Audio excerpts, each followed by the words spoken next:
तो आगे हम लोग देखते हैं। लास्ट टाइम हम लोगों ने क्या पढ़ा था?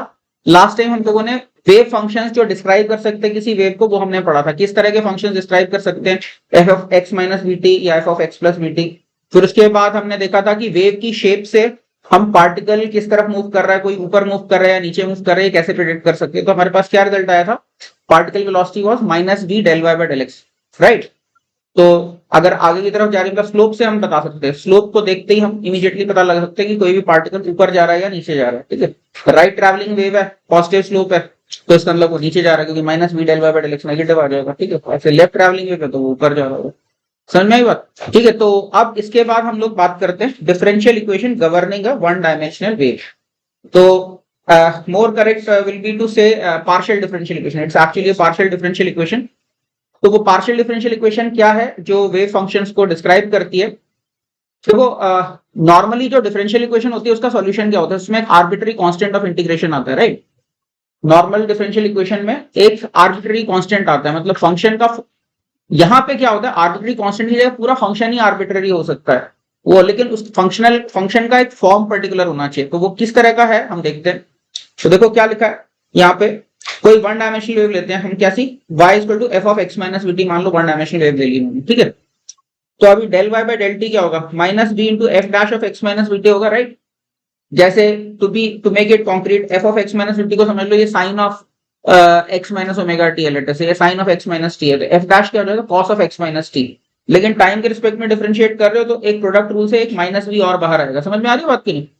एफ डैश जब लिख रहे हो, एफ डैश का मतलब जो उसका पूरा आर्ग्यूमेंट है उसी को समथिंग पुट करके उसके रिस्पेक्ट में डेरिवेटिव है उसका, समझ गए?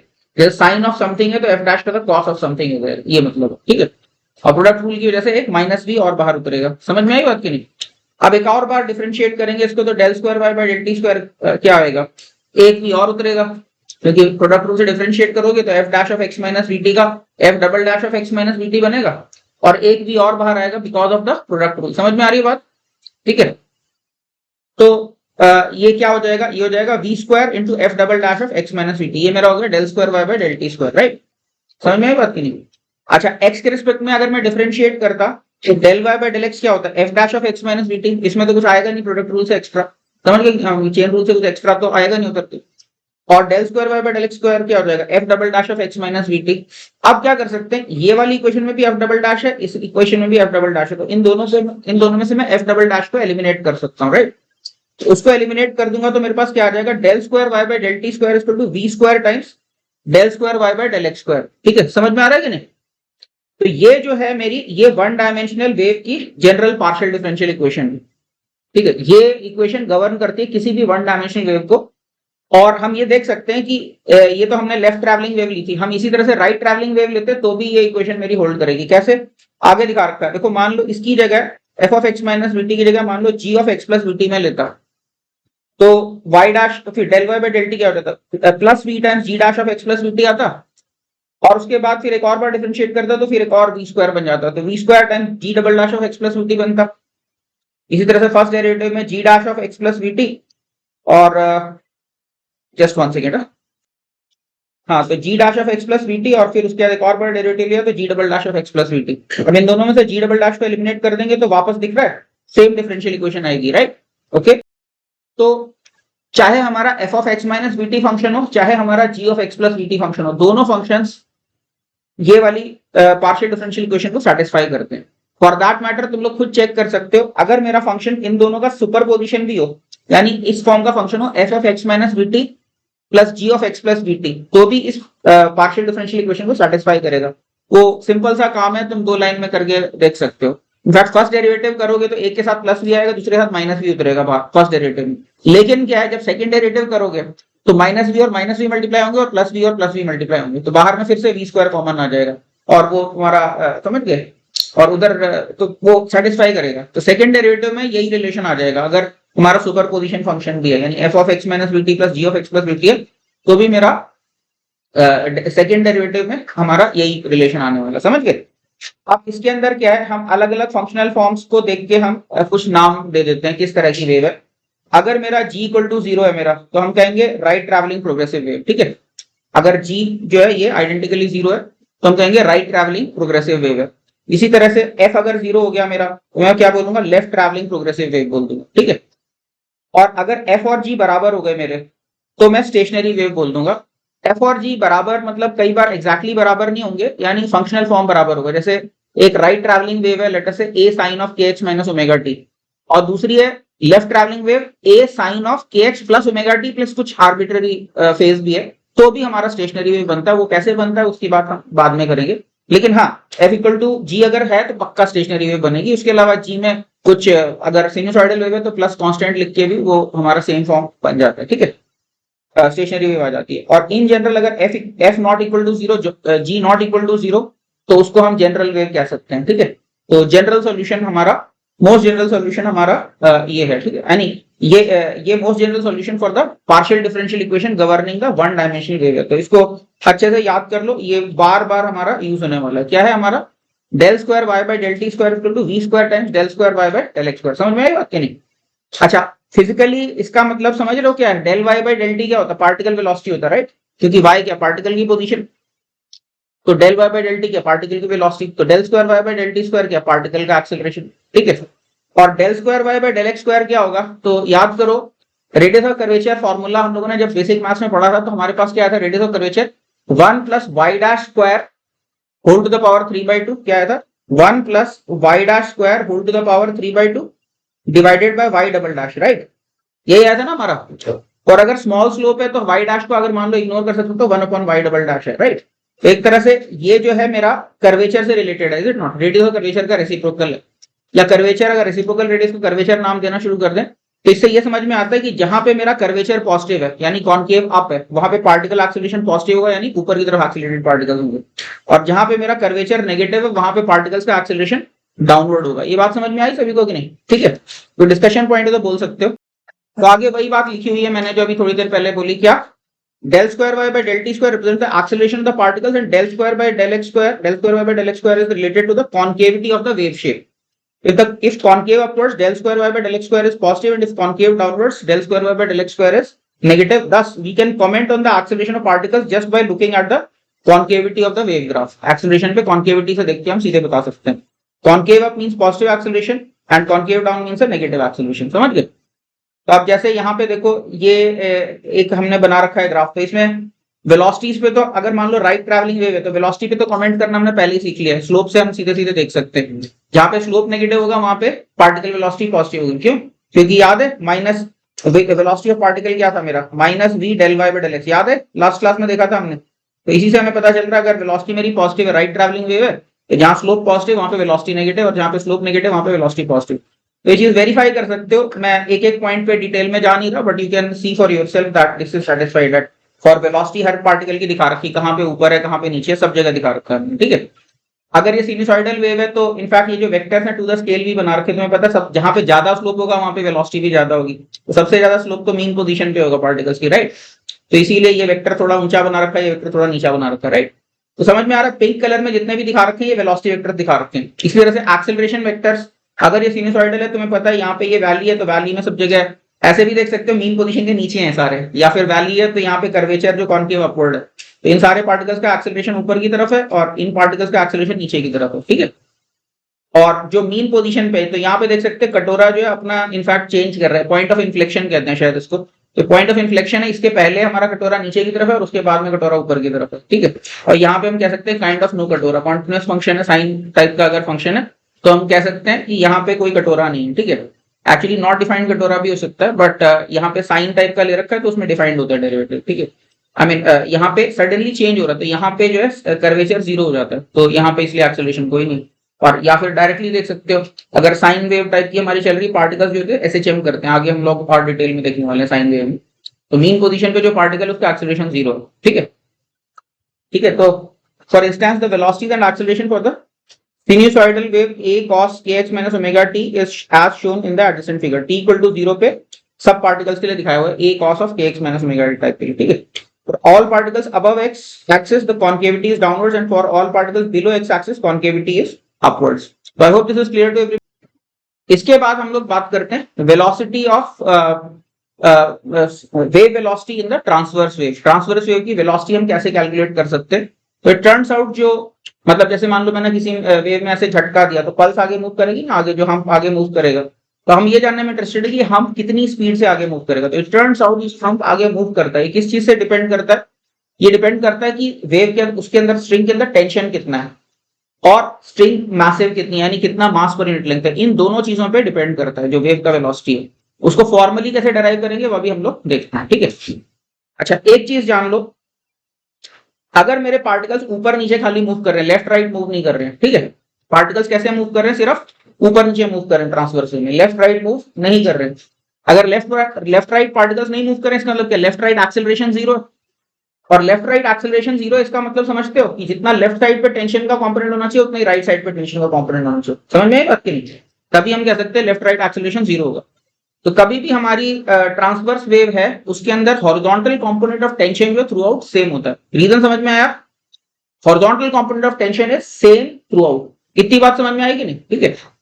और वर्टिकल कंपोनेंट क्या होगा, तो सोच के देखो, यहाँ पे अगर ये हॉरिजॉन्टल कंपोनेंट को मैंने एफ बोल दिया, यहाँ पे ये ब्लू कलर में जो दिख रहा है ये समझो किसी धागे का छोटा सा टुकड़ा कंसिडर कर रहा हूं, ठीक है, ये धागे का टुकड़ा कंसिडर कर रहा हूं, और यहाँ पे मान लो ये इसका टैंजेंट का इंक्लिनेशन थीटा है, और यहाँ पे जो टैंजेंट है टैंजेंट का inclination theta plus D theta, right. मतलब यहाँ पे स्लोप टैन थीटा हो जाएगा और यहाँ पे slope tan of theta plus D theta हो जाएगा, राइट। अब हॉरिजॉन्टल टेंशन यहाँ पे एफ है, तो वर्टिकल टेंशन कितनी हो जाएगी, एफ टैन थीटा। ये बात समझ में आ रही कि नहीं, क्यों, क्योंकि ये जो भी फोर्स है F2, तो F2 का cos theta component small f है और F2 का sin थीटा कंपोनेंट जो है ये F2y है। तो दिख रहा है ना, अगर ये मेरा कैपिटल F है तो ये अपने आप कैपिटल F tan थीटा हो जाएगा। आई होप ये समझ में आ रही होगी बात। अगर हॉरिजॉन्टल कंपोनेंट F है टेंशन का तो वर्टिकल कंपोनेंट क्या हो जाएगा, F tan थीटा। समझ में आ रही बात, सोच के देखो ना, कोई भी फोर्स है उसका cos थीटा कंपोनेंट मुझे पता है, उसका sin थीटा कंपोनेंट क्या होगा, cos theta component into tan theta, is it not. समझ गए कि नहीं, तो cos थीटा कंपोनेंट मेरा f है तो वर्टिकल कंपोनेंट क्या हो जाएगा, f tan थीटा, सिंपल, ठीक है। तो यहाँ पे वर्टिकल कंपोनेंट क्या हो जाएगा, ये f है तो ये f tan थीटा नीचे की तरफ लग रहा है, राइट, और यहाँ पे ये f हॉरिजॉन्टली लग रहा है तो यहाँ पे f of tan theta plus D theta ऊपर लग रहा है। आई बात समझ में कि नहीं। अच्छा इसका मान लो हॉरिजॉन्टल जो ये प्रोजेक्शन है ये dx है और मास पर यूनिट लेंथ मान लेते हैं म्यू है, तो इसका मास कितना हो जाएगा, मास पर यूनिट लेंथ म्यू है और हॉरिजॉन्टल प्रोजेक्शन dx है तो म्यू dx इसका मास हो जाएगा, राइट। अब मैं क्या लिख सकता हूँ, force equal to mass times acceleration लिख सकता हूँ, net upward force equal to mass times upward acceleration, ये लिख सकता हूँ, राइट। और ये जो है बहुत छोटा सा सेगमेंट है, ध्यान रखना है, ऐसा मत सोचना ये हाईली एग्जैजरेटेड फिगर है, it's a very small segment, almost मतलब पार्टिकल टाइप का ही समझ सकते हो काइंड ऑफ, बट थोड़ा सा एक्सटेंडेड है, dx है, but it's very very small. तो ऊपर का फोर्स माइनस नीचे का force equal to mass times acceleration लिख सकते हैं, right. So upward force is how much, f of tan theta plus d theta, downward force is f tan theta, so f of tan theta plus d theta minus f of tan theta should be equal to, अब इसका mass कितना mu dx, right, और acceleration कितना del square y by del t square, ठीक है। तो f equal to m है, यही बनी ना इक्वेशन। अब क्या करूंगा, अब सोचो tan of theta plus d theta क्या है, tan थीटा स्लोप होता है, right, tan theta itself is del y by del x, right. तो इसका मतलब क्या लिखा हुआ है, tan of theta plus d theta का मतलब क्या हुआ, ये del y by del x लिखा हुआ है x प्लस dx पे, मतलब मान लो इस पार्टिकल का कोऑर्डिनेट x है और इसका कोऑर्डिनेट x प्लस dx है, तो tan of theta plus d theta is nothing but slope at x plus dx, right, and tan theta is nothing but slope at x। तो ये क्या हो गया, रेट, ये डिफरेंस ऑफ स्लोप हो गया, राइट, x प्लस dx पे slope minus x पे स्लोप। समझ में आई बात की नहीं, और f कॉमन लिया और इस dx को मैं इस साइड लेके आ गया, समझ में आ रहा होगा simplification. This is slope at x plus dx and this is slope at x, तो स्लोप्स का डिफरेंस और ये dx नीचे आ गया, ठीक है। अब ये और ये क्या हो जाएगा, राइट हैंड साइड पे dx को उधर ले गया तो mu del square y by del t square आ गया। I think so far it is okay. हाँ जस्ट वन सेकेंड ना, तो अच्छा यहाँ पे बच्चों को कुछ डाउट आ रहा है कि इसका मास मैंने म्यू dx क्यों लिख दिया, क्योंकि म्यू तो मैंने मास पर यूनिट लेंथ बोला था और इसकी लेंथ जो है ये तो पाइथागोरस थ्योरम के हिसाब से root of dx square plus dy square होगी, तो why am I writing mu dx। Actually जब मास पर यूनिट लेंथ बोलते हैं तो मास पर यूनिट नेचुरल लेंथ होता है एक्चुअली। तो स्प्रिंग मेरा जब ऐसे खिंचा हुआ है, ऐसे मतलब हॉरिजॉन्टल है पूरा का पूरा नेचुरल पोजीशन पे, तब उसकी कुछ लेंथ dx है। जब पार्टिकल्स ऊपर नीचे जा रहे हैं ऑब्वियसली उसकी लेंथ जो टाइम के साथ वेरी करेगी, तो उसका मास जो है म्यू dx मैं इसलिए लिख रहा हूँ क्योंकि म्यू मेरा डिफाइंड कैसे है, जब सारे के सारे पार्टिकल्स मीन पोजीशन पे तब मैंने उसको dx लिया हुआ है, इसलिए मास को मैं म्यू dx लिख पा रहा हूँ। आई बात समझ में कि नहीं, ठीक है। तो अभी इसमें देखो, अब यहाँ पे ध्यान से देखना, ये slope at x plus dx, slope at x और डिवाइडेड बाय dx, तो ये क्या हो गया, rate of change of slope with respect to x हो गया, राइट। स्लोप अपने आप में मेरा del Y by del x होता है, उसका rate of change with respect to x यानी एक और डेरिवेटिव ऑफ स्लोप, राइट, एक और derivative with respect to x. तो ये क्या हो गया, देखो ये क्या हो गया, ये del square y by del x square बन गया। समझ में आई बात की नहीं? Del Y by del x का rate of change with respect to x, that is what del square y by del x square, because that is del by del x of del y by del x, which is nothing but del square y by del x square. I wasn't. So this becomes so this and you take the mu over here, तो ये क्या बन जाएगा, del square y by del t square, तो एक तरफ ऐसे रखा हुआ है और इस mu को इधर लेके आ गया और dx से इसको डिवाइड कर दिया, तो this becomes del square y by del x square. So I hope this rearrangement is clear how we are rearranging this equation. And now once you see this, it immediately reminds you of the partial differential equation that we just saw. कि किसी wave को one dimensional wave की partial differential equation क्या होती है, तो अभी देखा था ना हमने, del square y by del t square equal to v square times del square y by del x square. देखो अभी थोड़ी देर पहले हमने डराइव की थी, कहां पे, ये देखो ये डराइव की थी है ना, del square y by del t square equal to v square times del square y by del x square. तो ये जो अपना इक्वेशन आया है ये एग्जैक्टली सेम फॉर्म का है, यहाँ पे देखो बिल्कुल सेम फॉर्म की डिफरेंशियल इक्वेशन है, del square y by del t square equal to f by mu times del square y by del x square, right. तो अब इसको कंपेयर कर देते हैं standard partial differential equation of the partial differential equation governing the one dimensional. तो मेरे पास क्या आ गया, del square y by del t square is v square times del square y by del x square, और v square का analogue क्या आया यहाँ पे, एफ बाय म्यू।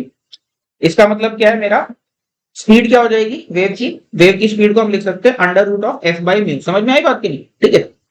अच्छा कई बार इसको रूट टी बाय म्यू भी लिख देते हैं, टी। अब क्या है, जनरली हम लोग डील जब करते हैं ज्यादातर केसेस में अनलेस अदरवाइज स्पेसिफाइड, हम स्मॉल स्लोप वेव्स की बात करते हैं, स्मॉल स्लोप वेव। तो तुमको पता है अगर स्मॉल स्लोप वेव है तो हॉरिजॉन्टल कंपोनेंट ऑफ टेंशन क्या हो जाएगा, T cos theta. But theta अगर बहुत स्मॉल है तो टी कॉस थीटा ऑलमोस्ट, हम कॉस थीटा को 1 लिख लेंगे तो टी के बराबर ही हो जाएगा, ठीक है ना। तो इसलिए क्या लिखा मैंने, for small slope wave cos theta is approximately equal to 1। दस जो हमारा हॉरिजॉन्टल कंपोनेंट ऑफ फोर्स है उसको टेंशन के बराबर भी लिख ही सकते हैं, where t is the local tension in the wave, so we can also approximately write speed of the wave is under root of t by mu, या फिर t कोई horizontal component बोल दो तो भी चलेगा, ठीक है। t क्या है मेरा, टेंशन इन द स्ट्रिंग। तो ये हम लोगों ने इस तरह से डराइव कर लिया। क्या कोई भी वेव के अंदर जो कोई भी स्ट्रिंग के अंदर जिस स्पीड से वेव चलेगी किस बात पे डिपेंड करेगी, इसको कितना टाइट रखा हुआ है और वो कितना हल्का है। जितना हल्का होगा उतनी तेज चलेगी, ठीक है ना, म्यू नीचे की तरफ आ रहा है, ठीक है। हल्का हो और टाइट खूब रखा है धागा तो उसमें चलेगी वेव, ढीले धागे में वेव नहीं चल सकती, अगर टेंशन 0 है तो वेव चलेगी ही नहीं, इसको टाइट होना पड़ेगा चलने के लिए। तो आई होप यहां तक सभी को क्लियर है, तो कुछ डिस्कशन है तो बोल सकते हैं।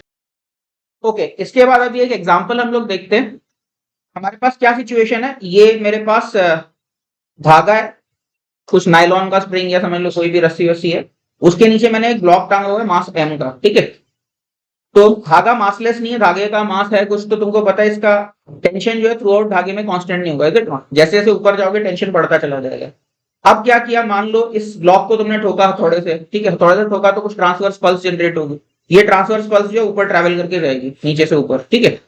तो इट टर्न्स आउट कि ये जो ट्रांसवर्स पल्स जाएगी, क्योंकि देखो ये धागा इसका मास पर यूनिट लेंथ तो कांस्टेंट है, म्यू इज कांस्टेंट, लेकिन क्या टेंशन क्योंकि बढ़ते जा रहा है इसलिए ये पल्स जैसे जैसे ऊपर जाएगी वैसे वैसे इसका वेलोसिटी बढ़ते जाएगा। So this is going to be an accelerated pulse, right.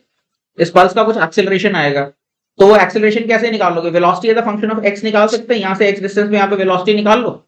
And it turns out कि वेलोसिटी अगर देखोगे तो v square equal to 2ax plus something type का आएगा तुम्हारा। उसके बाद एक्सेलरेशन निकालोगे तो v dv by dx से कंपेयर करोगे तो एक्सेलरेशन इसका आएगा। एंड टर्न्स आउट बड़ा इंटरेस्टिंग रिजल्ट आता है इसमें जब ठोकते हो इसको तो इसका एक्सेलरेशन जो है g/2 आ जाएगा, ऊपर जाने का एक्सेलरेशन इसका g/2 आ जाएगा, वो तुम लोग अभी प्रूव करोगे खुद से। और एक्सेलरेशन आ गया एक बार, तो उसके बाद फिर पूछा कि टाइम ऑफ ट्रैवल क्या होगा नीचे से ऊपर तक जाने का। तो एक्सेलरेशन अगर मान लो अगर कांस्टेंट एक्सेलरेशन का केस है तो तुम्हें पता है टाइम ऑफ ट्रैवल बड़े आराम से निकाल सकते हैं, डिस्टेंस अपॉन एवरेज स्पीड हो जाता है, राइट। तो डिस्टेंस अपॉन स्पीड मतलब speed at the lowest point plus speed at the highest point divided by 2, वो एवरेज स्पीड हो जाएगी, लेंथ से उसको डिवाइड कर दोगे तो तुम्हारे पास टाइम ऑफ ट्रैवल आ जाएगा, है ना। तो ये इसको फॉर्मली पढ़ देता हूं फिर तुम लोग कंप्लीट करो इस क्वेश्चन को। Block Hanks from ceiling with help of a rope having mass per unit length mu. If the transverse wave pulse is generated near the block, how long will it take the pulse to reach the ceiling? Also find the acceleration of the pulse. ठीक है, तो अभी खुद से try करो, उसके बाद फिर डिस्कस कर लेंगे। सिंपल ही है।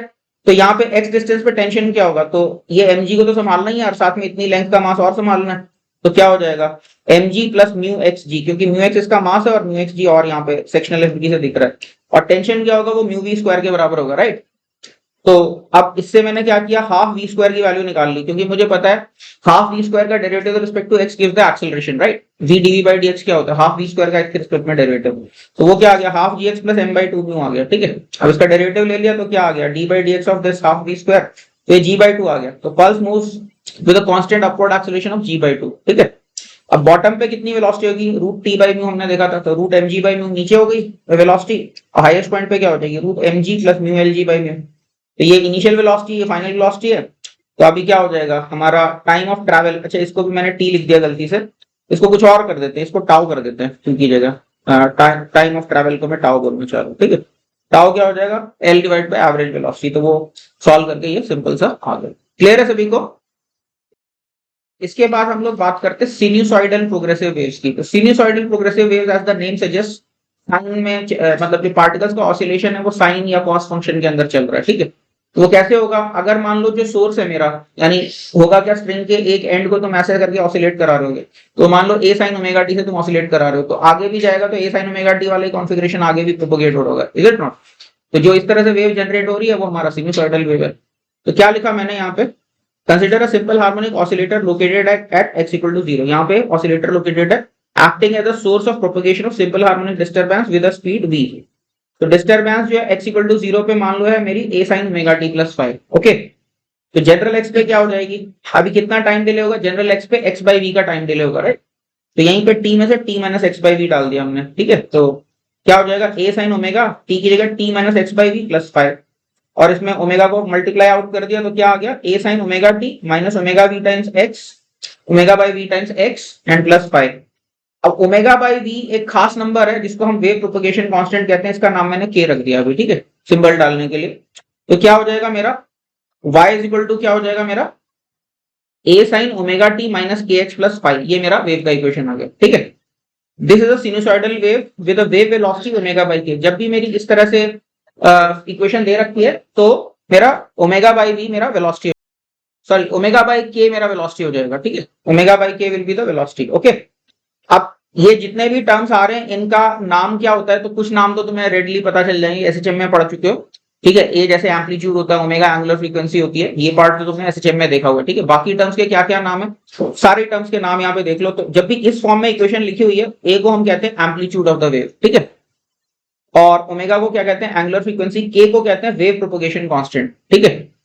और इसको बाद में देखेंगे, एंगुलर वेव नंबर भी बोलते हैं, वो क्यों बोलते हैं वो आगे देखेंगे, मतलब क्यों तो खैर क्या नाम ही है। फिर फाई को कहते हैं फेज कांस्टेंट, यहाँ पे जो फाई है, और y हमारा displacement from the mean position है, और x मेरा x कोऑर्डिनेट है पार्टिकल का, और t मेरा क्या है, t मेरा टाइम है, ठीक है। तो अभी क्या है, जनरल मेरा कोई भी वेव जो है, अभी तो हमने साइन लिया था ना, साइन की जगह कॉस भी ले सकते हैं, ठीक है।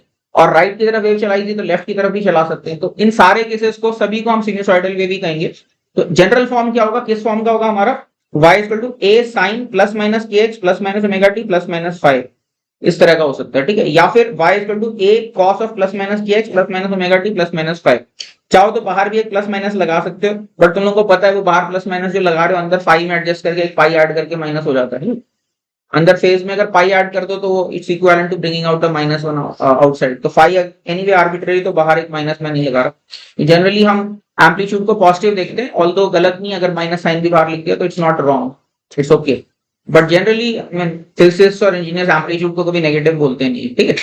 तो समझ में आ गया। तो ये कोई भी फंक्शन इस फॉर्म का है तो इसको हम क्या कहते हैं, सिंपल हार्मोनिक वेव। क्लियर है सभी को। तो टाइम पीरियड क्या है हमारा सिंपल हार्मोनिक वेव का, तो each particle on the string carrying a simple harmonic wave undergoes simple harmonic motion. The time period of oscillation of each particle on the string is also called the time period of the wave, ठीक है। हर particle का जो periodic motion हो रहा है तो यही जो पीरियोडिसिटी है यही हमारे वेव की भी पीरियोडिसिटी है, और यही टाइम पीरियड कहलाता है वेव का, ठीक है। तो एसएचएम से टाइम पीरियड क्या होता है, 2 पाई बाय ओमेगा के बराबर होता है। तो इसका प्रूफ अभी जरूरत नहीं है, बिल्कुल एसएचएम वाली थ्योरी है, ठीक है। Because any particle is going SHM only. तो इसको बहुत रिगरसली हम लिख नहीं रहे यहाँ पे, एसएचएम में लिख चुके हैं, इसको बहुत अच्छे से देख रहे हैं क्यों होता है ऐसा, ठीक है। फेजर डायग्राम से हमने देखा था इसका क्या सिग्निफिकेंस है। इसके बाद हम लोग बात करते हैं फ्रीक्वेंसी ऑफ अ वेव। तो फ्रीक्वेंसी की क्या डेफिनेशन होती है, वही जो एसएचएम में डिफाइन किया था कि पर यूनिट टाइम कितनी साइकिल्स कंप्लीट हो रही हैं, ठीक है, तो उसको फ्रीक्वेंसी कहते हैं। तो बिल्कुल एसएचएम से ही हम देख चुके हैं फ्रीक्वेंसी क्या होता है, रेसिप्रोकल ऑफ टाइम पीरियड होता है। जैसे 0.1 सेकंड में मान लो एक साइकिल कंप्लीट हो रही है, तो एक सेकंड में कितनी साइकिल्स हो जाएंगी? 1/0.1 यानी 10 साइकिल्स। तो 1 अपॉन टाइम पीरियड मेरा फ्रीक्वेंसी हो जाएगा, और जिसको एंगुलर फ्रीक्वेंसी से रिलेट करोगे तो ये क्या आ जाएगा? ओमेगा बाई 2 पाई। दिख रहा है ना? ओके, सो फ्रीक्वेंसी, अच्छा यूनिट से तुम्हें पता चल जाएगा। कई बार क्या होता है, कई बार वर्ड यूज करते हैं फ्रीक्वेंसी, कई बार वर्ड यूज करते हैं एंगुलर फ्रीक्वेंसी। ठीक है, तो इसको बहुत ध्यान से करना है, यहाँ पे कई बार सिली मिस्टेक हो जाती है बच्चों से। फ्रीक्वेंसी जब भी लिखा होगा वो लिखा होगा पर सेकेंड में या हर्ट्ज में लिखा होगा, ठीक है। और जब भी एंगुलर फ्रीक्वेंसी लिखा होगा वो हमेशा रेडियंस पर सेकंड में लिखा होगा या साइकिल्स पर सेकंड में लिखा होगा। अभी ये भी ध्यान रखना, साइकिल्स पर सेकंड में 2 पाई मल्टीप्लाई करना पड़ता है, ठीक है। साइकिल्स पर सेकंड एक्चुअली वो नॉर्मल फ्रीक्वेंसी हो जाती है, हर्ट्ज ही हो जाता है इतने साइकिल्स पर सेकंड, राइट। तो साइकिल्स पर सेकंड को अगर रेडियंस पर सेकंड में कन्वर्ट करना है तो 2 पाई से मल्टीप्लाई करना पड़ता है, समझ गए कि नहीं? So be very careful, watch out for the correct word, is it angular frequency और द फ्रीक्वेंसी, ठीक है। तो ये रिलेशन तो समझ में आ गया ना सभी को, ठीक है। अभी हम लोग बात करते हैं वेवलेंथ की। तो ये थोड़ा नया कॉन्सेप्ट है, वेव्स के लिए एक्सक्लूसिव कह सकते हैं, अभी तक तो वही एसएचएम वाली चीजें थी। तो वेवलेंथ की डेफिनेशन क्या है? जब एक टाइम पीरियड कंप्लीट हो गया, पार्टिकल जहां था वहां से नीचे जाके वापस ऊपर आ गया, इस दौरान क्या है, हमारा जो वेव है वो थोड़ा सा आगे प्रोग्रेस कर गया होगा, जो वेव का शेप है वो आगे चला गया होगा। तो एक पूरे टाइम पीरियड में मेरा वेव कितना आगे एडवांस कर गया, ये हमारा वेवलेंथ का डेफिनेशन है। समझ में आ रही बात के लिए? एक पूरी साइकिल में जब पार्टिकल ने एक साइकिल कंप्लीट कर ली तो मेरी वेव की शेप जो कितना आगे चली गई, वो मेरा एक वेवलेंथ है। जैसे यहाँ पे अभी ध्यान से देखो, अभी सीरीज ऑफ फिगर्स हमने बना रखा है। तो यहाँ पे देखो, ये पार्टिकल पे फोकस करना, ये पार्टिकल अभी यहाँ पे है और मेरा यही इसी पार्टिकल के ऊपर मेरा ट्रफ हो, राइट। थोड़ी देर बाद ट्रफ यहाँ पे चला गया और ये पार्टिकल थोड़ा सा ऊपर आ गया यहाँ कहीं, ठीक है। ट्रफ दिख रहा है, राइट की तरफ शिफ्ट हो गया, पार्टिकल जो यहीं पे ऊपर नीचे चलने वाला है, ठीक है।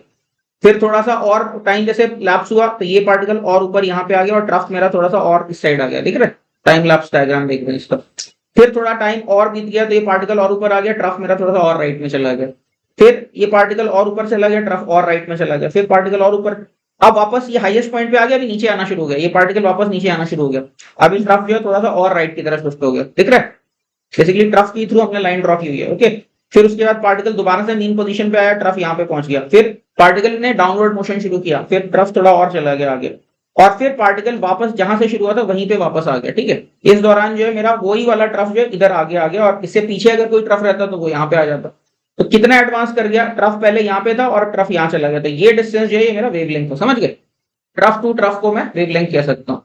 तो दो डेफिनेशन आ गई यहाँ पे, एक टाइम पीरियड में वेव कितना आगे चली गई, मतलब ठीक है इक्विवेलेंट बात ही है, एक टाइम पीरियड पार्टिकल का हो गया और उसमें वो उतना आगे चला गया, इज इट नॉट? तो इसको थोड़ा पढ़ लेते हैं, क्या लिखा है?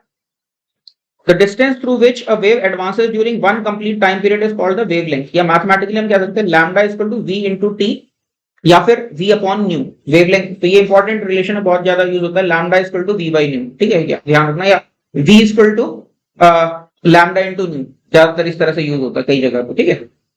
अच्छा, वेलोसिटी मेरी क्या होती है? ओमेगा बाई के। तो के को मैं क्या लिख सकता हूँ, इसका मतलब के को मैं लिख सकता हूँ 2 पाई बाई लैम्डा। समझ में आ रही है बात की नहीं? किस तरह से लिख सकता हूं, तो देखो जरा, since v is omega by k we can also prove that k is 2 pi by lambda. कैसे? लैम्डा मेरा v बाई न्यू है, v को मैंने क्या लिखा? ओमेगा बाई के, और न्यू को लिखा मैंने ओमेगा बाई 2 पाई। समझ में आ रहा है?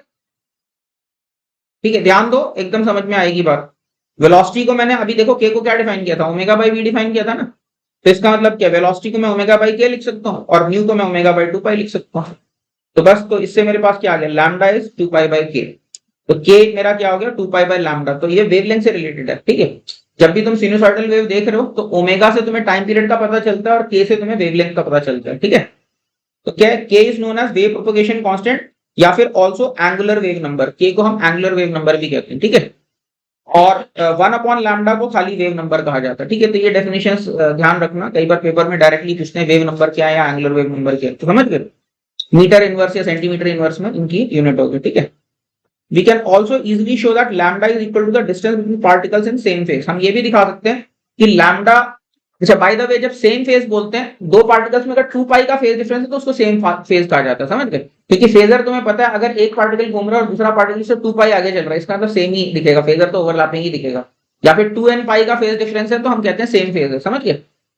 तो अभी हम दिखा सकते हैं कि वेवलेंथ की ऑल्टरनेटिव डेफिनेशन है क्या, कि it is also the distance between 2 particles in same phase, यानी ट्रफ टू ट्रफ दो पार्टिकल्स का सेपरेशन या क्रेस्ट टू क्रेस्ट दो पार्टिकल्स हैं तो तो या कोई अपना अवर चॉइस ऑफ फेज, मतलब जरूरी नहीं कि एक्सट्रीम पोजीशन ही हो या मीन पोजीशन ही हो या लोअर एक्सट्रीम ही हो, कोई भी आर्बिट्रेरी फेज चूज कर सकते हैं। सेम फेज के पार्टिकल्स में जो डिफरेंस होगा, gap, horizontal separation, that will be equal to lambda. कैसे? For example consider a wave of the form y equal to a cos omega t minus kx, ठीक है? तो t इक्वल टू 0 पे wave shape क्या हो जाएगी? a cos minus kx हो जाएगी। या फिर अच्छा, अभी क्रेस्ट के लिए क्या कह सकते हैं? cos kx मेरा 1 हो जाएगा, तो kx की वैल्यू क्या हो जाएगी मेरी? 0 प्लस 2n पाई। समझ में आ रहा है? तो क्या हो गया? kx मेरा क्या आ गया? 0 प्लस 2n पाई। समझ में आ रही है बात की नहीं? तो इसका मतलब क्या हो गया? x की वैल्यू क्या आ गई? 2n पाई बाई k आ गया, राइट? x की value 2n pi by k।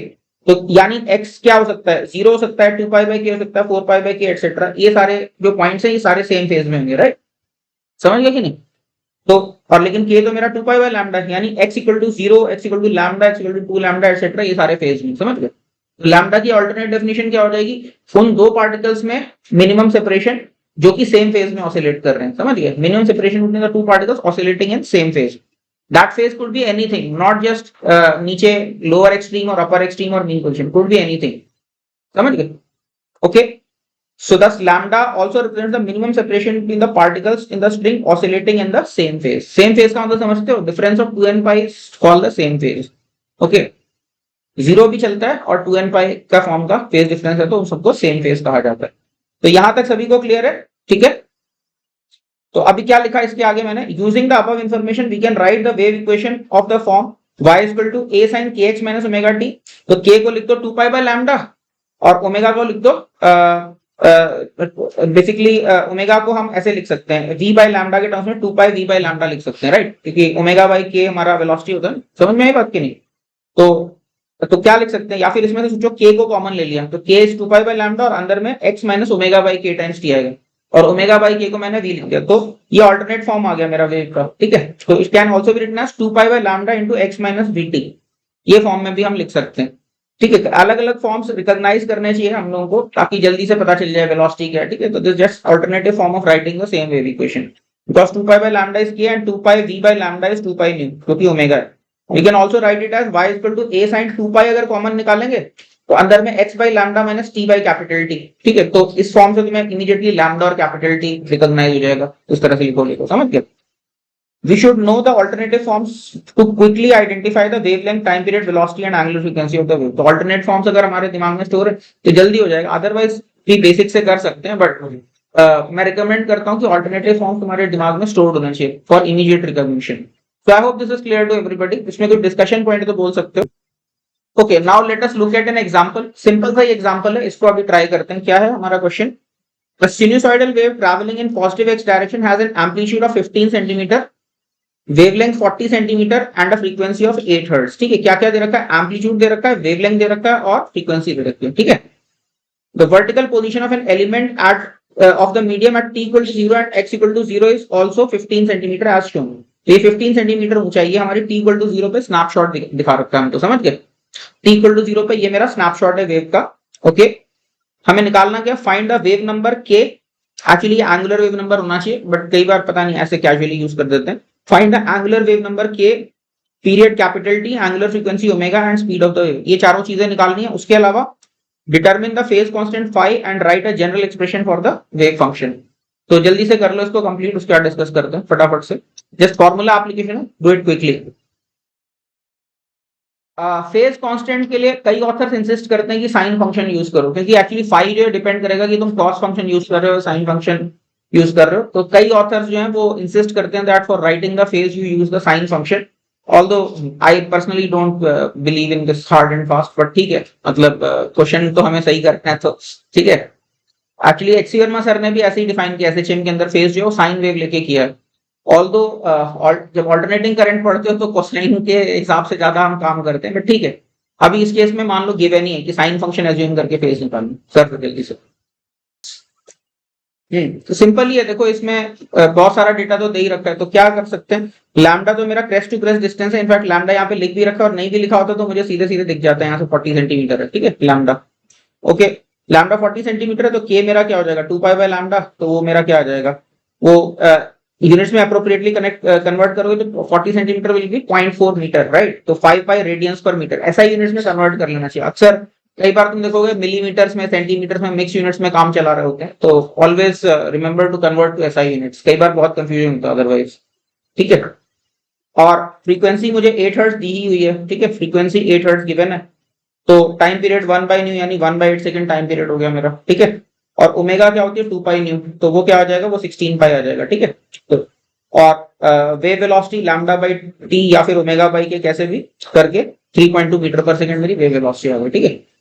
अब वेव मैंने किस फॉर्म की मान ली, क्योंकि मुझे दे रखा है पॉजिटिव एक्स में जा रही है वेव, पॉजिटिव एक्स में वेव जा रही है, तो उसको किस फॉर्म का मान लिया, a sin kx minus omega t plus 5। चाहो तो a sin omega t minus kx plus 5 भी हम चूज कर सकते हैं, फर्क नहीं पड़ता, ठीक है। तो मैंने क्या ले लिया, a sin kx minus omega t plus 5 ले लिया, ओके। तो अभी ये इस तरह से लिख लिया मैंने। तो अब देखो t इक्वल टू 0 पे मुझे पता है x इक्वल टू 0 और y मेरा 0.15 है ना, t equal to 0 x equal to 0 पे, तो इसका यूज करके मैंने sin phi को इवैल्यूएट कर दिया, समझ गए। sin phi को इवैल्यूएट कर दिया तो मेरा phi sin phi मेरा 1 आ गया, यानी phi मेरा π/2 आ गया, राइट। दस अब रिक्वायर्ड वेव क्या आ गया, ये हमारी रिक्वायर्ड वेव आ गई, तो फेज मेरा π/2 आ गया। अभी इनफैक्ट साइन और कॉस में तो डिस्टिंग्विश कर देते हैं, इसके अंदर फर्दर डिस्टिंग्विश करना चाहिए कि sine kx minus omega t plus 5 लिखूं या omega t minus kx plus 5 लिखूं। तुम लोग ध्यान से अगर देखोगे तो इसमें भी फेज कांस्टेंट इस बात पे डिपेंड कर जाएगा whether you are taking omega t minus kx plus 5 या kx minus omega t plus 5, इसके ऊपर डिपेंड कर जाएगा तुम्हारा आंसर। तो उसमें भी क्या है, इनफैक्ट मैंने ये मान ही लो कि क्वेश्चन में मेंशन ही था कि kx minus omega t plus 5 लेना। ऑल्दो जब भी एक्चुअली फेज जो होता है ना, दो तरह से वेरी करता है, एक तो टाइम के साथ फेजर की बात कर सकते हैं, गिवन पोजीशन पे टाइम के साथ कैसे कैसे मेरा फेज चेंज होते जा रहा है ना। तो उस केस में जब टाइम के साथ फेज की बात करते हो तो तब साइन ओमेगा टी माइनस के एक्स लेना चाहिए, क्यों, क्योंकि तुम्हें पता है ओमेगा से एंटी क्लॉकवाइज घुमाना होता है हमको फेजर को, राइट। अगर टाइम का क्वेश्चन नेगेटिव आ गया तो नेगेटिव ओमेगा मतलब क्लॉकवाइज फेजर हो गया, तो क्लॉकवाइज फेजर दिमाग में फिट नहीं होता है हमारे कभी भी, हमेशा फेजर को एंटी क्लॉकवाइज घुमाते हैं। तो हमेशा जब टाइम के साथ फेजर की हम बात करते हैं तो टाइम के साथ फेजर देखने के लिए ओमेगा को हमेशा पॉजिटिव कर लेना चाहिए, so that is a phasor rotating with time in the anti clockwise direction. Omega को नेगेटिव नहीं रखते जब भी टाइम के साथ फेजर की बात करते हैं, ठीक है। हम चाहें तो स्पेस के साथ भी फेजर देख सकते हैं, मतलब वहां पे क्या फेजर मतलब एक पार्टिकल है उससे अगला पार्टिकल उसी टाइम पे सेम टाइम पे अलग अलग पार्टिकल्स को देखें तो उनके भी फेज को कंपेयर कर सकते हैं। तो वहां पे क्या है, के भी एक तरह का, जैसे ओमेगा मेरा टाइम के साथ फेजर है ना, तो के मेरा एक्स कोऑर्डिनेट के साथ फेजर है। तो सोचो के एक्स मतलब कोई एंगल जो वो जैसे एक्स बढ़ते जा रहा है इसका एंगल चेंज होते जा रहा है के एक्स के हिसाब से, ए साइन के एक्स। सोचो मान लो खाली ऐसे ही मेरा एक फंक्शन है ए साइन के एक्स, तो ये ए साइन के एक्स कैसा फंक्शन है, बिल्कुल ए साइन ओमेगा टी कैसा फंक्शन है। बस फर्क क्या है, इसमें रेडियंस पर सेंटीमीटर है के की यूनिट, जबकि ए साइन ओमेगा टी में रेडियंस पर सेकंड यूनिट है, इज इट नॉट। तो ए sign k x is also a phasor, but it's a phasor with space, right. X के साथ साथ इस फेजर की ये डायरेक्शन चेंज होती रहेगी, बात समझ आएगी नहीं। तो sometimes we have to talk about phase in terms of x also, but ज्यादातर जब भी हमें फेज डिफरेंस पूछा होता है, फेज पूछा होता है, तो अक्सर उसका मतलब टाइम के साथ में होता है, स्पेस के साथ फेज कम देखा जाता है। तो if I have an option of doing this question again, probably I'll take omega t minus kx plus 5, ठीक है। तो जब भी फेज की बात करेंगे तो किस क्या लेंगे, साइन फंक्शन लो और ओमेगा टी माइनस के एक्स प्लस 5 लो, तो most probably you will be in resonance with the author, जो भी ऑथर है जनरली इसी तरह से करेंगे ज्यादातर, ठीक है। ऑल्दो मेरे को बहुत ज्यादा इसमें मतलब अच्छा नहीं लगता कि बहुत हार्ड एंड फास्ट कर दो इसको, बहुत रिजिड रूल्स में टाई कर दो कि साइन ही लेना है, कोसाइन नहीं लेना है, ओमेगा टी माइनस के एक्स ही लेना है। बट रीजन समझ में आ रहा है ना कि फेज एंगल अलग अलग हो जाएगा, तो may be just so that everybody is on the same page, सबकी आंसर सेम आए, इसलिए हो सकता है इस तरह कन्वेंशन लोग सेट करना चाह रहे होंगे, ठीक है। समझ में आई बात की नहीं, ठीक है। इसके आगे क्या लिखा है, इसी क्वेश्चन में क्या पूछा है मेरे को, what is the maximum particle speed and particle acceleration of the above wave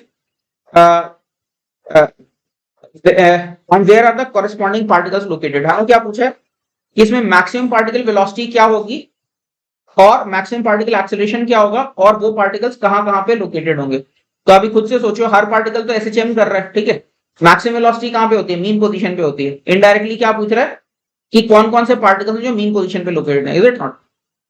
और मैक्सिमम पार्टिकल एक्सेलरेशन कहाँ पे होता है, एक्सट्रीम पोजीशन पे होता है। तो इनडायरेक्टली क्या पूछ रहा है, एक्सट्रीम पोजीशन पे कौन कौन से पार्टिकल्स हैं, वो पूरा सेट हमें पूछा है वैल्यूज का कि वो कौन सा सेट है, ठीक है, कहाँ कहाँ पे लोकेटेड है वो पार्टिकल्स, ठीक है। तो जल्दी से करो कंप्लीट, उसके बाद फिर आगे बात करते हैं सिमुलेशन। हाँ ये सब कुछ t इक्वल टू 0 पे बताना है हमको, ठीक है। हाँ यहाँ एक्सेलरेशन का मतलब मैग्नीट्यूड ऑफ एक्सेलरेशन है। तो हमने देखा था यहाँ पे प्लस पाई बाय 2 जो आया था, इसको एब्जॉर्ब करके हम कॉस्ट फंक्शन हमने बना लिया था इसका, ठीक है। कॉस्ट फंक्शन ये बन गया। इसके बाद वेलोसिटी क्या होगी, टी इक्वल टू 0 पे हम बात कर रहे हैं, मैक्सिमम स्पीड कहाँ होगी और मैक्सिमम एक्सीलरेशन का मैग्नीट्यूड क्या होगा। तो क्या y equal to a cos kx minus omega t है, तो particle velocity del y by del t हो जाएगी, which is equal to a sin kx minus omega t, ठीक है। Thus maximum particle speed is a omega, इसका maximum तो sin omega t plus minus 1 होगा, तो स्पीड मैक्सिमम आएगी, right. ये वाला साइन वाला टर्म, तो वो कितनी हो गई, मैक्सिमम स्पीड हमारी हो गई 2.4 पाई मीटर पर सेकंड हो गई, राइट। वैल्यूज डाल दी बेसिकली के और उसकी डिफरेंशिएट करके, ए ओमेगा, ए और ओमेगा पहले निकाल चुके हैं, उसकी वैल्यूज डाल दी, तो क्या आ गया 2.4 पाई मीटर पर सेकंड, ये मैक्सिमम स्पीड आ गई। और ये कहां पे होगा, जो भी पार्टिकल्स मीन पोजीशन पे लोकेटेड है, यानी जहां पे भी sign k x minus omega t plus minus 1 के बराबर होगा, वहां पे ऐसा होगा, राइट, ठीक है। तो 10 at t equal to 0 sine k x मेरा, यहाँ पे टी को 0 डाल दो तो प्लस माइनस 1 है, तो के एक्स क्या आ जाएगा 2n pi plus minus pi by 2 आ जाएगा, राइट, ठीक है। तो कहां पे आ जाएगा, तो x की वैल्यू क्या हो जाएगा, k तो मेरा 2 पाई बाय लैम्डा, तो x निकालना है तो क्या हो जाएगा, यहाँ पे इस तरफ लेके चले जाओ, तो ये क्या हो जाएगा n into 2 pi bye k plus minus pi by 2 से, ओके। और 2 पाई बाय k क्या है मेरा लैम्डा, तो इसको डाल दिया यहाँ पे, तो क्या आ जाएगा ये n lambda plus minus lambda by 4। तो कहां पे ऐसे particles located, lambda by 4, 3 lambda bye 4, 5 lambda by 4, समझ गए, और मल्टीपल लैम्डा बाय 4 दिख रहा ना, ये पार्टिकल फिर आगे यहाँ पे, फिर इस तरह से इन पार्टिकल्स पे सब पे स्पीड मैक्सिमम होगी, राइट। पार्टिकल एक्सेलरेशन क्या है, del v by del t कर देते हैं, del particle velocity by del t, तो वो क्या आ जाएगा, वो आ जाएगा मेरा minus a omega square cos of k x minus omega t आ जाएगा। Maximum magnitude a omega square आ जाएगा, तो वो वैल्यू डाल दी, तो ये 38.4 पाई स्क्वायर आ गया, राइट। और ये कहां पे होगा, ये एक्सट्रीम पोजीशंस पे होगा, या फिर हम कहते हैं कि जहां पे cos के एक्स माइनस ओमेगा टी मेरा प्लस माइनस 1 है, राइट। तो उसके लिए cos के एक्स मेरा इक्वल टू 0 प्लस माइनस 1 है, तो के एक्स क्या आ जाएगा n पाई आ जाएगा, राइट।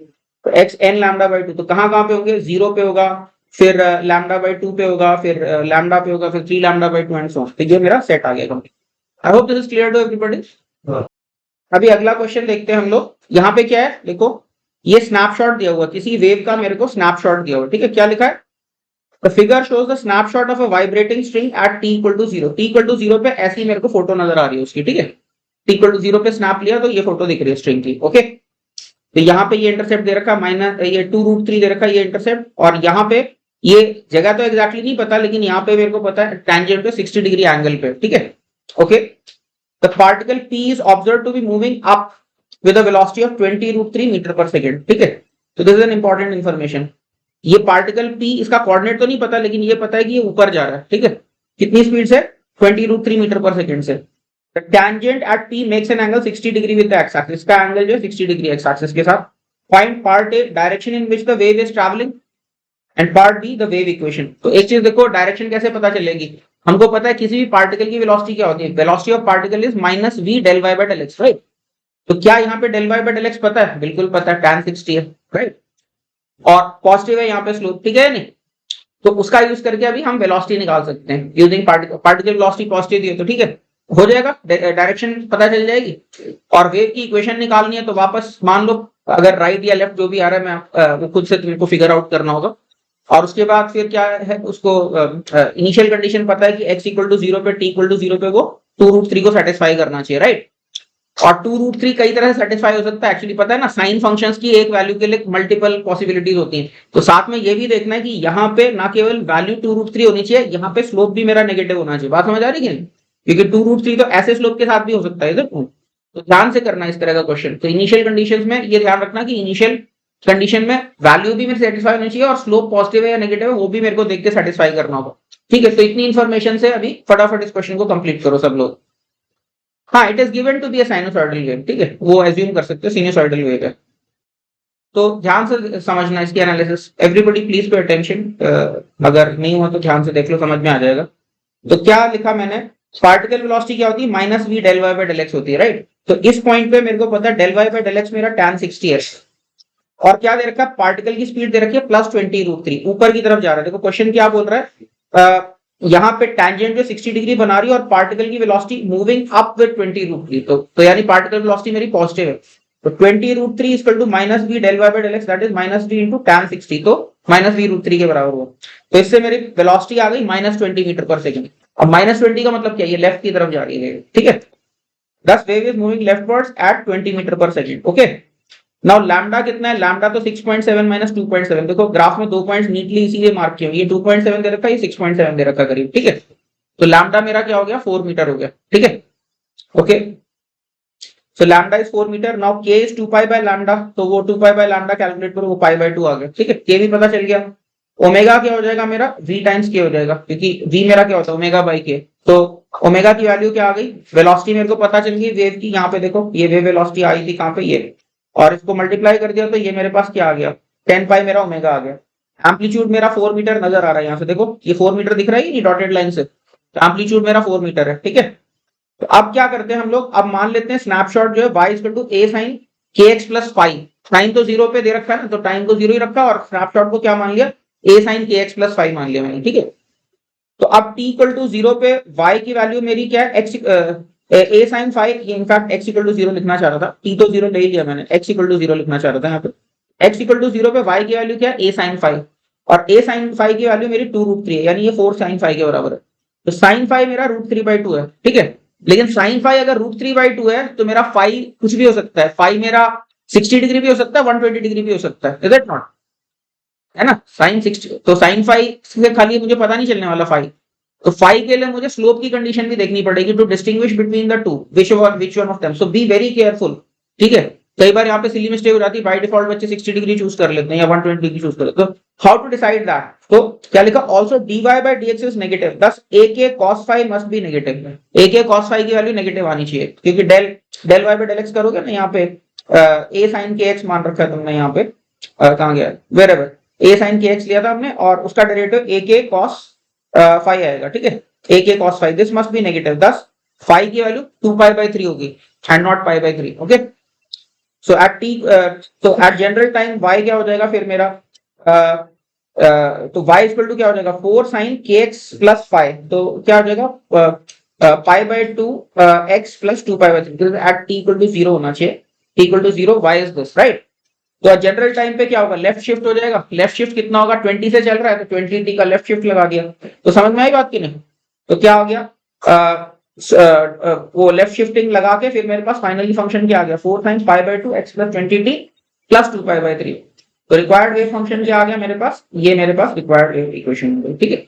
समझ में आया सभी को, क्लियर है, is this clear to everybody.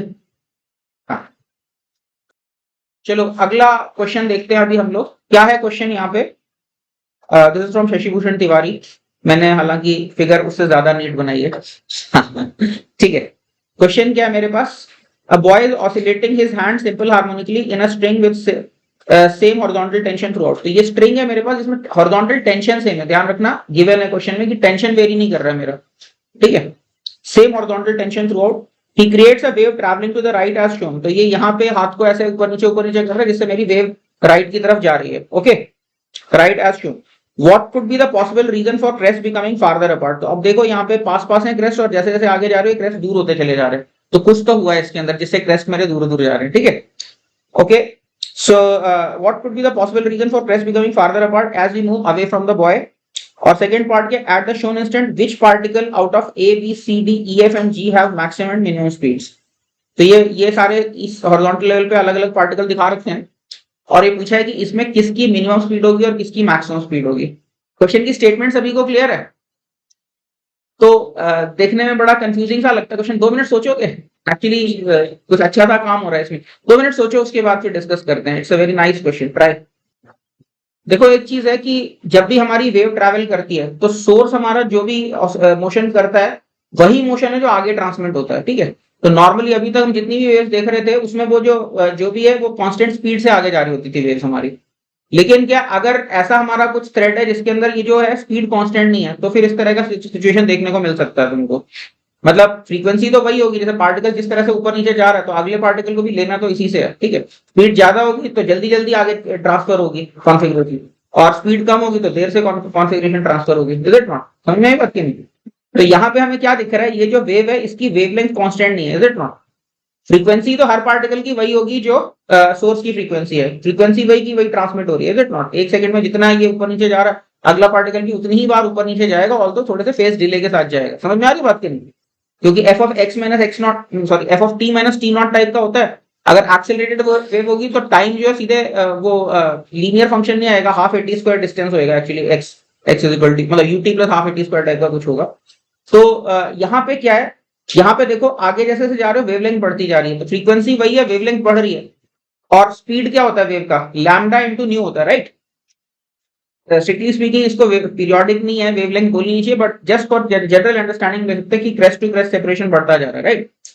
तो फ्रीक्वेंसी वही है और क्रेस्ट टू क्रेस्ट सेपरेशन बढ़ता जा रहा है, इसका मतलब क्या है, इसका मतलब वेव की वेलोसिटी बढ़ती जा रही है, इज इट नॉट। इस तरह का फेनोमेनन तब भी दिखेगा, मान लो तुम्हारे पास कुछ कार निकल रही हैं और उनका कुछ पहले सेपरेशन है, और अगर मान लो आगे खुला रास्ता मिलता जा रहा है, तो ये कार अगर एक्सीलरेशन के साथ मूव करेंगी तो आगे जो इनका सेपरेशन जो है कार टू कार सेपरेशन बढ़ता चला जाएगा। मतलब स्टार्टिंग में जो कार टू कार सेपरेशन होगा वो आगे जैसे जैसे जाओगे वो कार टू कार सेपरेशन बढ़ता चला जाएगा। काइनेमैटिक्स से देख सकते हो, तो चाहो तो करके देख सकते हैं एग्जांपल लेके। तो क्या है, वेवलेंथ मेरी बढ़ती जा रही है, फ्रीक्वेंसी वही की वही है, इसका मतलब क्या, वेव वेलोसिटी बढ़ती जा रही है। तो क्या लिखा, तो frequency of oscillation of each particle must be same as the frequency of oscillation of the source, जो कि बॉय का हैंड है, ठीक है। As we are moving away, the wavelength of the wave is increasing. That is distance between the particles oscillating in same phase is ये wavelength है, ठीक है। सेम फेज के पार्टिकल्स में डिस्टेंस बढ़ता जा रहा है। तो v equal to lambda nu है, लेकिन न्यू तो मेरा कांस्टेंट है जो कि सोर्स की फ्रीक्वेंसी है, right. Therefore speed must be increasing. अब v क्या है मेरा, root T by mu, T tension है, t is not the time period, ठीक है, root T by mu. Since t is same throughout, increase in velocity must mean that mu must be decreasing. समझ में आ रही बात चली, tension तो बोल दिया ना हमने सेम है थ्रू आउट, इसका मतलब क्या, म्यू मेरा चेंज हो रहा होगा, is it not. Mu must be decreasing, the string is having lesser and lesser mass per unit length as we move away from the buoy। तो जैसे जैसे दूर जा रहे हो ये हल्की होती जा रही है हमारी स्ट्रिंग, इसलिए और तेज चल रही है।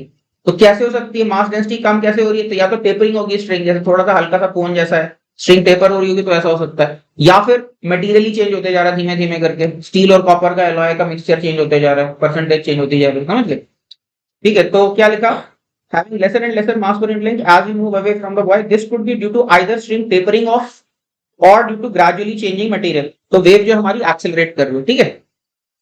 अब यहाँ पे एक चीज देखना, ये सेकेंड क्वेश्चन तो हो सकता है तुम लोगों को सोचना पड़ा हो, लेकिन वैसे अगर ध्यान से देखो तो ये सारे पार्टिकल जो मीन पोजीशन से बराबर डिस्टेंस पे है, इज इट नॉट, बोलो। All of them are equal distance from the mean position. तो मीन पोजीशन से जनरल डिस्टेंस पे वेलोसिटी क्या होती है, याद करो, एसएचएम में पढ़ा था, v equal to omega into under root of a square minus x square, याद है, where x was the distance from the mean position, याद आया कि नहीं। Velocity is omega into under root of a square minus x square. तो यहाँ पे x था हमारा distance from the mean position, तो सभी पार्टिकल्स की मीन पोजीशन तो यही है और सब पार्टिकल्स इक्वल हाइट पे ही है मीन पोजीशन से, इज इट नॉट। इसका मतलब क्या है, हर पार्टिकल की स्पीड वही की वही होगी, all the particles are having same speed. तो ये फालतू का ही क्वेश्चन हुआ कि किसकी मिनिमम है और किसकी मैक्सिमम है, all the particles have the same speed, समझ गए, ठीक है। अब उसको मिनिमम बोलना है तो मिनिमम बोल लो, मैक्सिमम बोलना है तो मैक्सिमम बोल लो, ठीक है। तो मैथ्स में मेरे ख्याल से दोनों ही कह देते हैं इसको, मैथ्स में कह देते हैं all of them have minimum या all of them have maximum, जब सबकी बराबर होती है, ठीक है। क्या लिखा, all the particles A B C D E F and G are executing SHM of same amplitude and frequency and are equidistant from the mean position. The speed of each particle must be omega into under root of a square minus y square. Since y coordinate is same for all of them, thus each of them has the same speed. तो minimum maximum का question मतलब फालतू का ही question है, ठीक है, okay. अच्छा, अब एक क्वेश्चन और है इसका, क्वेश्चन इसी के ऊपर फॉलो अप क्वेश्चन है, क्या है, मुझको मान लो ये L दे रखा है और मुझे ये L प्लस एप्सिलॉन दे रखा है, ठीक है। मतलब दो क्रेस्ट के बीच में, पहले इन दोनों क्रेस्ट के बीच में डिस्टेंस L दिया हुआ है और इन दोनों क्रेस्ट के बीच में सेपरेशन L प्लस एप्सिलॉन दिया हुआ है, ठीक है। And time period of oscillation हमें पता है, मान लो टाइम पीरियड कैपिटल T दिया हुआ है, टेंशन नहीं है, capital T is the time period letter से, ठीक है। हमारा बहुत ओवरलोड हो गया सिम्बल्स के ऊपर, ठीक है। तो मान लो कैपिटल T मेरा टाइम पीरियड है, ओके। तो क्या मैं इस वेव का एक्सेलरेशन निकाल सकता हूँ कि कितने एक्सेलरेशन से जा रही होगी, एज्यूमिंग दैट कांस्टेंट एक्सेलरेशन है। तो जल्दी से सोचो इसको, फिर उसके बाद आगे डिस्कस करते हैं। तो ये क्वेश्चन देखो सिंपल ही है, इसमें क्या है देखो, ये इनफैक्ट देखो तो ये प्योरली काइनेमैटिक्स का क्वेश्चन बन गया है, क्योंकि मुझे पता है ये कॉन्फ़िगरेशन यहां से यहां तक सेम फेज के पार्टिकल्स एक टाइम पीरियड दूर होते हैं, ठीक है। तो L डिस्टेंस ट्रैवल करने में हमारा एक टाइम पीरियड लगा है और A से लेके C तक ये टोटल डिस्टेंस कितना है मेरा, 2L प्लस एप्सिलॉन है। तो 2L plus epsilon distance travel करने में दो टाइम पीरियड्स लगेंगे, बात समझ आ रही है कि नहीं। यहां से यहां तक एक टाइम पीरियड लगा और यहां से यहां तक मेरा दो टाइम पीरियड लगा। तो क्या लिखा मैंने, crest located at B would have traveled a time capital T extra as compared to that at A and crest located at C would have traveled a time 2t extra as compared to the crest at A. इतना extra time ये चले होंगे, ठीक है? T is the time period of oscillation. So let wave speed at A be u. यहाँ पे u मान लो और acceleration A मान लो. तो L distance क्या है मेरा? ut plus half at square हो जाएगा, ठीक है? और यहाँ से यहाँ तक टोटल डिस्टेंस कितना है? वो यहाँ से यहाँ तक टोटल टाइम 2 कैपिटल T है, तो u into 2 capital T plus half A into 2 capital T का square is equal to 2L plus epsilon. अभी मेरे पास साइमल्टेनियस इक्वेशन है, u और a में सॉल्व हो जाएगी, is it not? Capital T अगर गिवन है तो सॉल्व करके एक्सेलरेशन की वैल्यू हो जाती है एप्सिलॉन बाय t स्क्वायर और u की वैल्यू हो जाती है 2L minus epsilon upon 2 capital T. तो ये हम लोगों का फाइनल आंसर हो गया. समझ में आया सभी को? तो आज की क्लास फिर हम लोग यहीं तक रखते हैं. तो स्लोली थोड़ा सा जा रहे हैं हम लोग वेव्स में, क्योंकि बच्चों को थोड़ा सा मैथमेटिकली कॉम्प्लिकेटेड लगता है. तो ये चैप्टर है ही पूरा मैथमेटिकल है, इनफैक्ट वेव्स जो है काफी हद तक मैथमेटिकल है. तो इसमें थोड़ा सा मैं जान के थोड़ा सा स्लो जा रहा हूँ, so that everybody is together and you are able to follow throughout the entire chapter, ठीक है? So that's it for today's class. Thank you very much.